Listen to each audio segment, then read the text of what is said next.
శివ గారు సార్ చెప్పండి. సినిమా చూస్తుంటే మురళీశ్వరం గారిని చూస్తుంటే మాకు చాగంటి కోటేశ్వర గారు గుర్తొచ్చారు. ఆయనే కాకినాడే అంటే మీరు పేరు కూడా చదరంగం శ్రీనివాసరావు అని పెట్టారు. అంటే ఆయన ఊహించేమైనా పెట్టారు ఈ క్యారెక్టర్నే లేదంటే?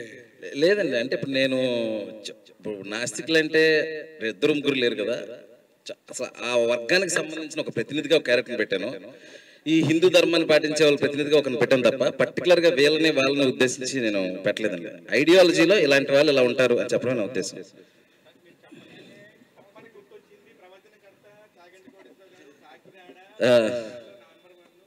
అవును, ఆయన చాలా సాఫ్ట్గా ఉంటారండి నాకు తెలిసి. ఆయన ఎప్పుడు డిబేట్లకి వాటికి సినిమాలో క్యారెక్టర్ డబ్బులు ఇస్తా ఉంటారు, ఆయన తీసుకోండి. యాక్చువల్గా ఆయన కూడా తీసుకోండి, దగ్గర చూస్తాను. నేనంటే వాళ్ళు ఎంత వాళ్ళ సైడ్ కూడా వాళ్ళు ఎంత నిజాయితీగా దేవుడికి సేవ చేయాలనుకున్నారు అనేది చాలా జెన్యున్ గా చూపించాలనుకున్నాను. అందుకే ఆ డైలాగ్ కూడా పెట్టాను నేను. అలాంటి వాళ్ళ కోసం అండి, ఆ వర్గం కోసం, ఆయన కోసం కాదండి. సార్ శివ గారు కంగ్రాచులేషన్ సార్, మొత్తం మీ టీం మొత్తం. Thank you so much. నిజంగా ఒక ఫ్యామిలీ ఎంటర్టైన్మెంట్ బాగా మంచిగా చేసి. Thank you sir, thank you. ఈ సాంగ్ లో అంటే సమంత గారిది లిప్ లాక్ కిస్లు ఒకేసారి సాంగ్ లో అంటే 2 సార్లు పెట్టారు.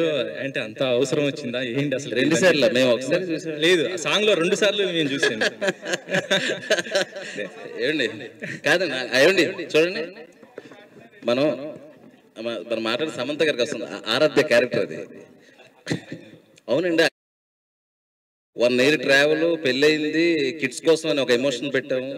ఈ ఎమోషన్ లో ఇంకా చిన్న ముచ్చట కూడా లేకపోతే అసలు అర్థం పర్థం ఉంటుందా? అసలు కొంచెం నేచురల్ గా చూపించాలి కదా, కనీసం అంటే నమ్మాలి కదా వీళ్ళు రియల్ గానే ఒక వైఫ్ అండ్ హస్బెండ్ లాగా యాక్ట్ చేస్తున్నారని ఫీలింగ్ రావాలి కదండి.